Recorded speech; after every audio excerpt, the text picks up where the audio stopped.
하나님의 말씀은 요한복음 두 번째 말씀, 요한복음 1장 6절부터 8절까지의 말씀입니다. 요한복음 1장 6절부터 8절까지의 말씀,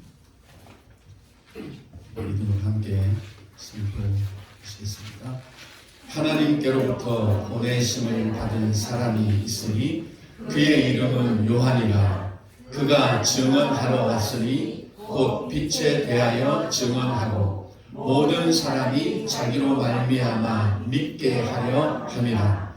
그는 이 빛이 아니요 이 빛에 대하여 증언하러 온 자라. 아멘. 우리가 함께 살아가다 보면 가장 답답할 때가 있습니다. 그때가 언제인가 하면 내 마음을 몰라줄 때. 마음은 참 뭐가 있는데 그 마음이 전달이 제대로 되지 않고, 또 내 마음을 설명을 했는데도 불구하고 그 마음을 또 상대방이 이해해 주지 못할 때 참 많이 답답함을 느낍니다. 그렇지만 우리가 마음을 이해한다는 것 참 어려운 문제예요. 우리가 어떤 행동의 이해는 참 빠르죠. 그 사람이 하는 행동에 대해서는 우리가 너무 쉽게 파악을 할 수 있고 그렇습니다. 하지만 우리가 마음을 이해한다는 것은 참 어려운 문제입니다. 우리는 보는 것에 맞춰져 있는 그런 존재입니다. 마음으로 우리가 뭔가를 우리가 깨닫고 한다라고 하는 것은 이건 어떻게 보면 영적인 영역이에요. 그래서 우리가 예수를 믿어도 마음으로 믿는다고 성경은 이제 분명히 말씀하고 있습니다. 그러니까 믿는 게 힘든 거예요. 그냥 눈으로 보고 믿으면 쉬울 텐데 그게 마음으로 믿어야 되니까 그게 쉽지 않고 우리의 믿음이 계속 공회전하는 것 같고, 몇 년 신앙생활을 했는데 계속 그 자리에 머물러 있는 것 같은 그런 느낌을 우리가 떨쳐버릴 수가 없습니다. 그래서 이 마음을 우리가 알고 또 어떤 행위나 또 외적인 행동보다도 그 마음에 우리의 어떤 초점이 맞춰진다면 참 우리가 사는 세상은 지금보다 훨씬 더 살기 좋은 세상이 될 것이고 또 행복한 그런 나라가 분명히 될 것입니다. 오늘 우리가 읽은 말씀을 보면 하나님이 요한을 보내셨다, 이런 내용이지요. 하나님이 세례 요한을 특별히 부르시고 보내셨다, 그런 내용입니다. 6절 말씀 보니까 하나님께로부터 보내심을 받은 사람이 있으니 그의 이름은 요한이라, 이렇게 기록하고 있습니다. 하나님께로부터 보내심을 받은 사람.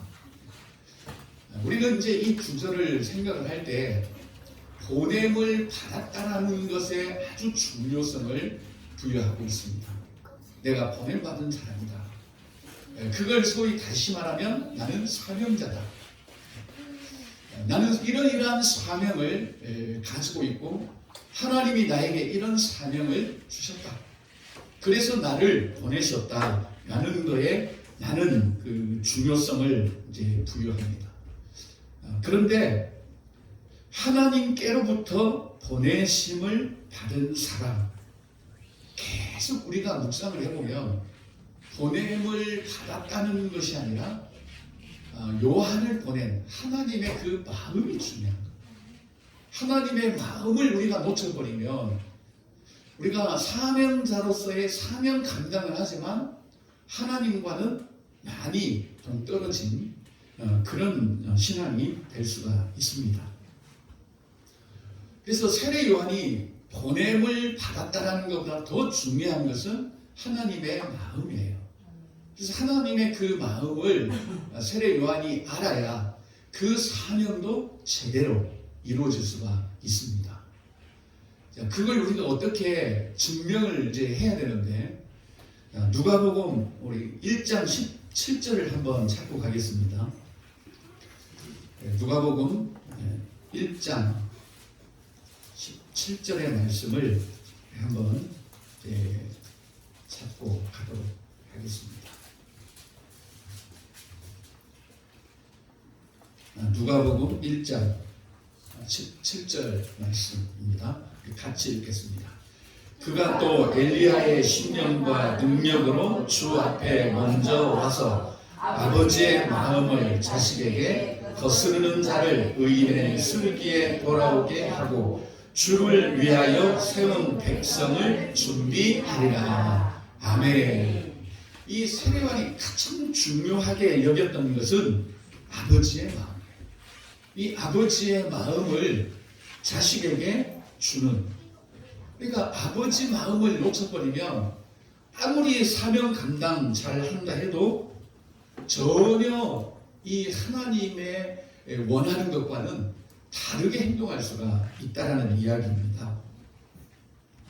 우리가 우리를 보내신 그 하나님의 마음, 그걸 우리가 계속 가지고 있어야 우리의 어떤 사명이든 헌신이든 또 우리의 존재 이유든 하나님이 원하는 일들을 사실은 이룰 수가 있는 것입니다.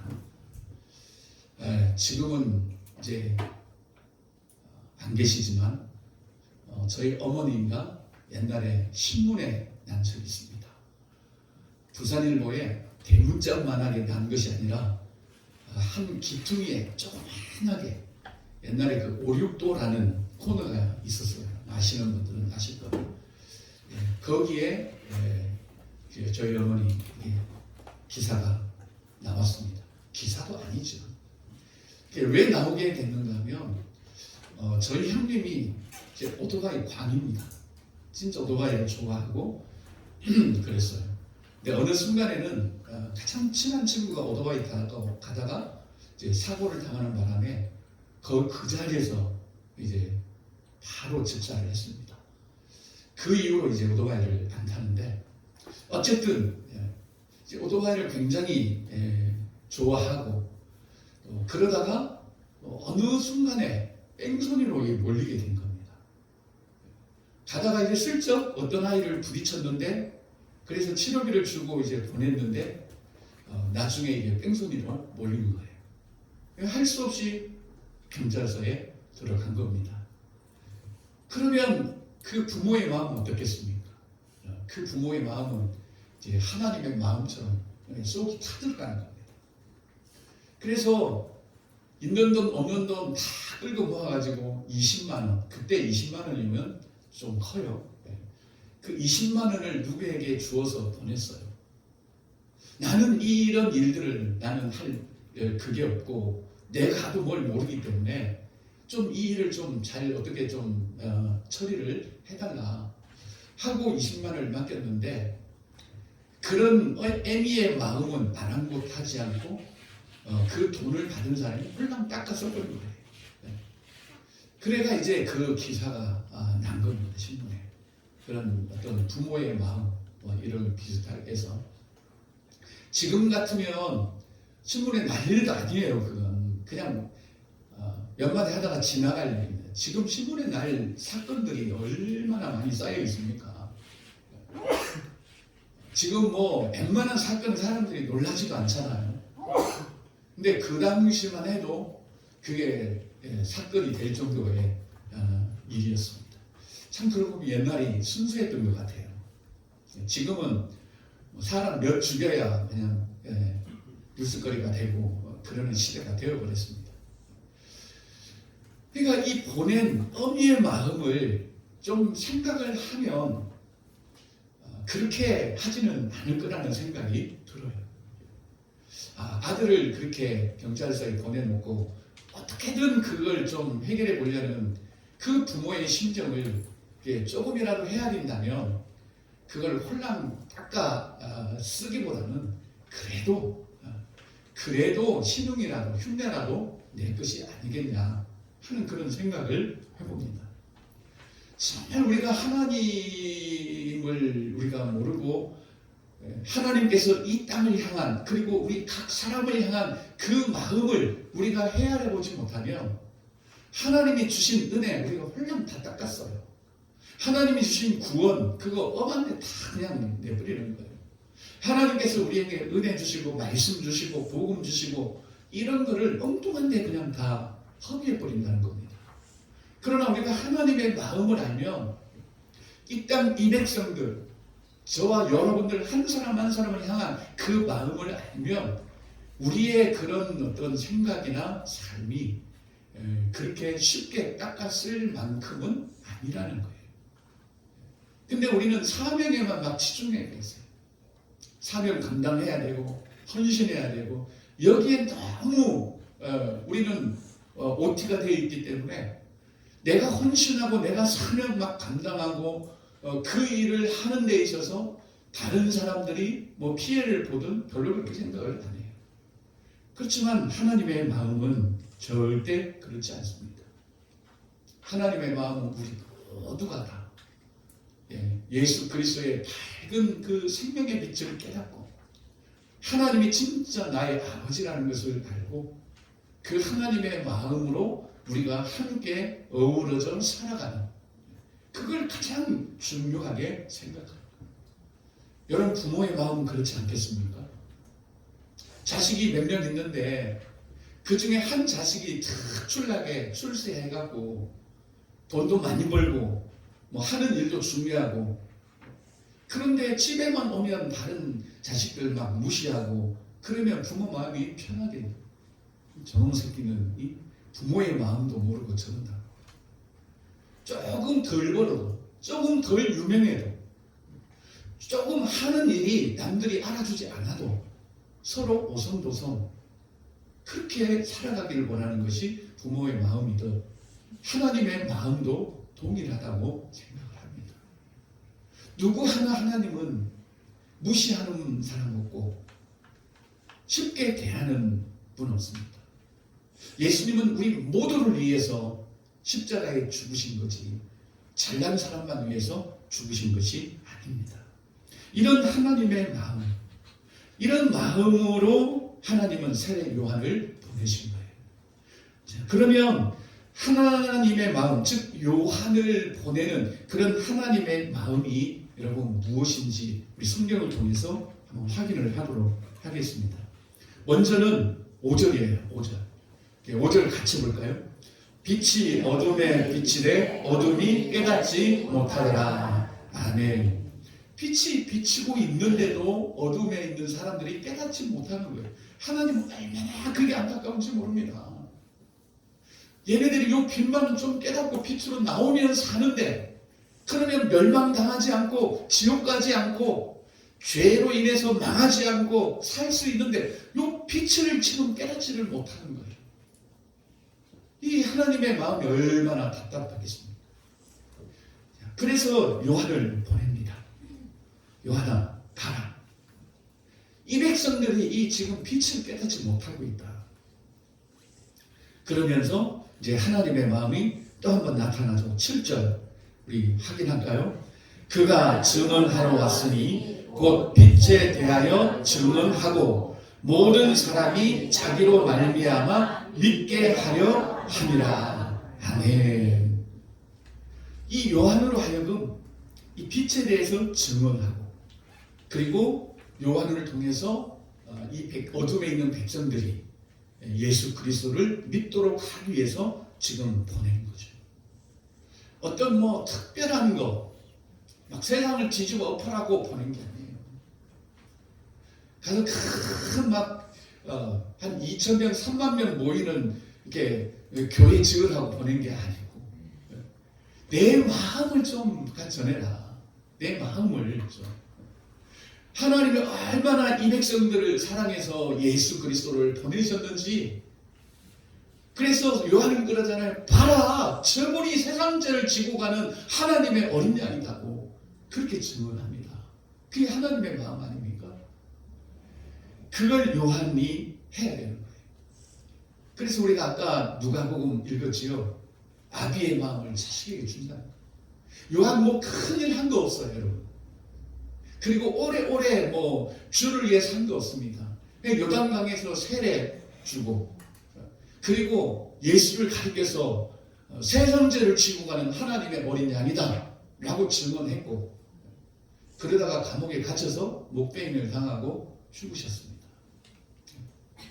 이런 세례 요한이지만 그가 하나님의 마음을 백성들에게 증거했기 때문에 그는 예수께서 말하는 것처럼 엄청 큰 자였습니다.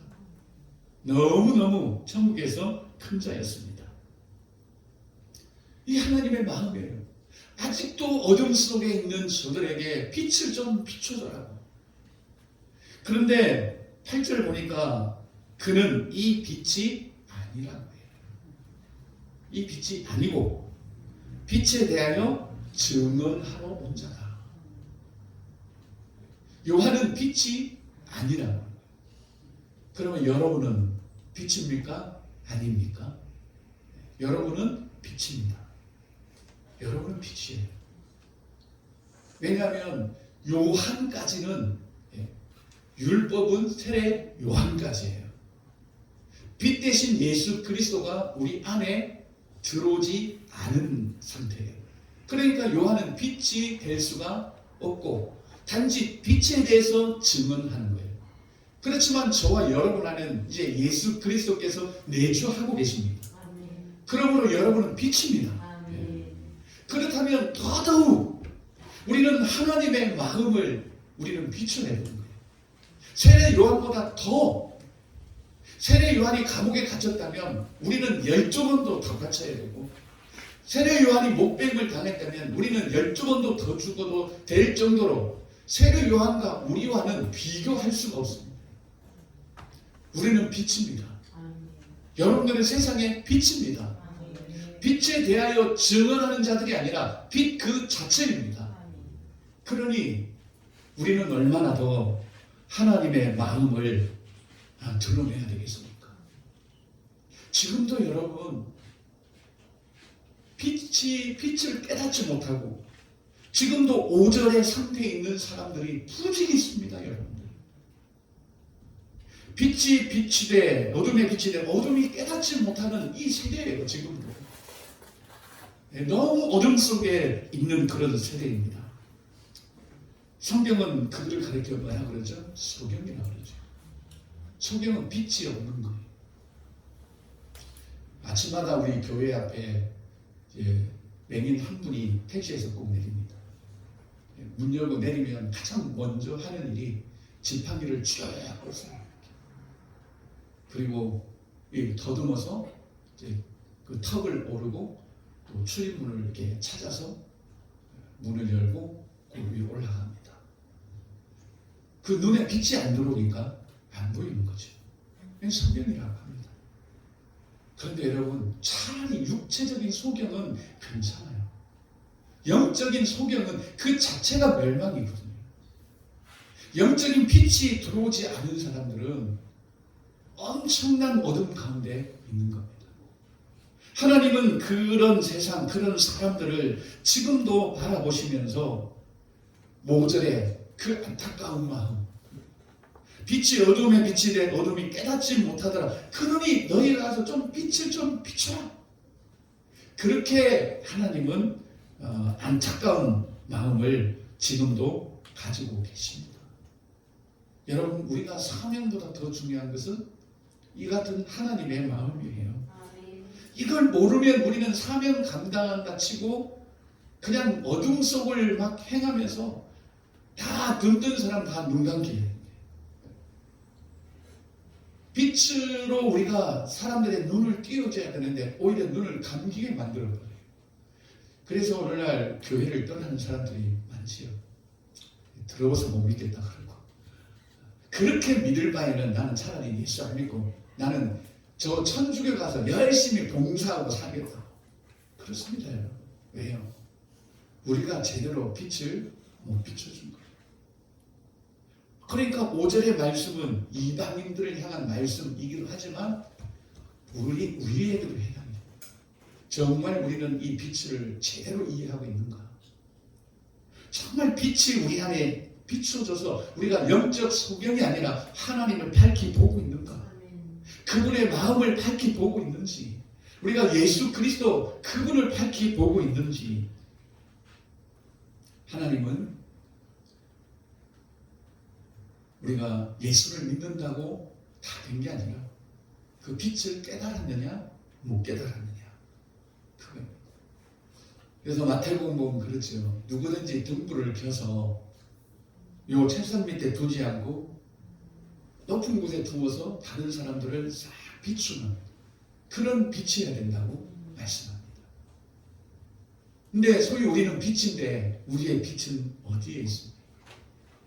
그냥 내 자신만을 비추기에 급급합니까? 아니면 내 옆에서 사람들이 막 넘어져가고 막 돌부리에 걸리고 빛이 없어서 어둡게 가는데도 우리는 내 자신만을 비추려고 하는 그런 빛이 서랍 안에 넣어놓고 책상 밑에 넣어놓고 하나님은 우리를 보내셨습니다. 우리를 세상에 보내셨고 너희는 세상의 빛이라고 말씀을 하셨습니다.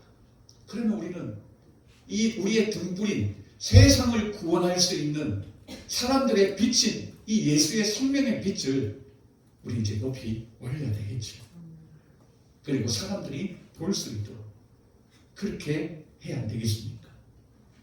우리가 빛을 깨닫지 못하면 우리가 빛이라고 하는데도 그 빛이 바라지 못한다면 세상은 점점 더 어두워져 갈 것입니다. 우리는 그렇게 이야기합니다. 이놈 세상이 너무 악해서 저 세상 사람들 때문에 이 세상이 악해져 간다 그렇지만 실상은 아니죠. 불을 끈 사람들이 문제인 거죠. 우리를 세상의 빛으로 보냈는데 그 빛이 점점 꺼져가고 있다면 세상은 점점 더 어둠 속으로 빠져들어갈 수밖에 없습니다. 여러분, 우리가 저 땅 끝까지 비추려는 것보다도 내 주변부터 비춰갑시다. 빛으로. 그 빛을 깨달은 사람은 생각이 달라요. 그리고 또 마음이 다릅니다. 그리고 신앙생활도 다릅니다. 교회를 보는 눈도 다릅니다. 빛을 깨달은 사람은 다른 사람을 보는 시각도 다릅니다. 모든 것이 빛을 깨달은 사람과 빛을 아직도 깨닫지 못한 사람은 다릅니다. 빛을 진짜 깨달은 사람에게서 뭐가 나오겠습니까? 빛이 나옵니다. 빛된 말이 나오고 빛된 생각이 나오고 빛된 행동이 나오고 그렇지만 아직도 빛을 깨닫지 못한 사람은 어둠이 나옵니다. 계속 어둡게 해요. 마음이 어두워. 여러분은 빛입니다. 빛에 대해서 증언하는 자들이 아니고 세례 요한보다 훨씬 위대하고 세례 요한보다 훨씬 하나님의 은혜를 많이 받은 여러분들은 빛입니다. 단지 빛에 대해서 증언하는 자들이 아니고 몸소 우리는 친히 빛이라고 예수께서 말씀을 하셨습니다. 그러면 빛에 대해서 증언하는 사람보다 더 빛에 대한 어떤 책임은 우리가 더 많이 느껴야 되는 거죠. 우리에게 주어진 어떤 사명이든 어떤 일이든 또 우리가 교회에서 무슨 일을 하든 이 하나님의 마음을 우리가 알지 못하면 마치 소경이 일하는 것과 똑같아요. 소경이 뭐 하려면 막 지팡이로 두드려 보다가 다른 사람 머리도 때려보고 또 눈도 찔러보고 그렇잖아요. 안 보이니까. 소경이 일하는 것과 똑같습니다. 그러나 이미 빛을 깨닫는 사람들은 다 보기 때문에 다 피할 수 있고 또 상대방을 배려할 수 있고 그럴 수 있습니다. 그래서 하나님의 그 마음을 우리가 밝히 알고 깨달아서 정말 하나님께서 주시는 그런 참 빛으로 우리도 살아가는 은혜가 있기를 축복합니다. 2020년에는 하나님의 마음을 알고 그래서 우리가 진짜 빛으로서 나뿐만이 아니라 다른 사람들을 비추는 그런 세상의 빛과 또 소금으로 살아가는 저와 여러분들이 될 수 있기를 예수님의 이름으로 간절히 기도합니다. 기도하겠습니다.